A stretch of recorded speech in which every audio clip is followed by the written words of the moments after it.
सर्वसाधारण खोलिला राजभवन उद्यान लोकों परिदर्शन पाई यह आसंता 22 तारीख पर्यंत खोला रही। प्रथम दिन में 3000 अधिक जनसाधारण राजभवन मनोरम उद्यान परिदर्शन करथिले। एही अवसर में राज्यपाल डॉक्टर हरिबाबू कंभमपति एवं राज्यर प्रथम महिला जयश्री कंभमपति जनसाधारण सह मिसी वार्तालाप करथिले। छोट छोट शिशु मानक सह मिसिबा सहित सेमानंकु चॉकलेट और पेन प्रदान करथिले। एहा व्यतीत उद्यान परिदर्शन करुथिबा भिन्नक्षम मानक सह मिसी वार्तालाप करथिले।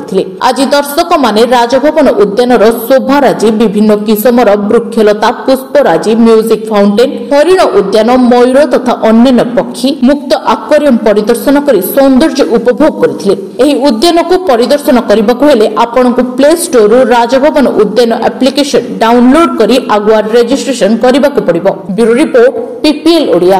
ओडिशार स्वाद प्रतिटी ओडियन को पसंद मातृशक्ति मिक्स छतुआ सकाळु समय कम हेले खाइबाकू तो करि परिबेनी अणदेखा सेति पई आपणक साथीरे अछि गहम मक्का काजू और बादाम भली पुष्टिकर शस्य रे प्रस्तुत सुस्वादु मातृशक्ति मिक्स छतुआ। डिस्ट्रीब्यूटरशिप पई जोगाजोग करंतु। हमर नंबर हेउछि 9853033447।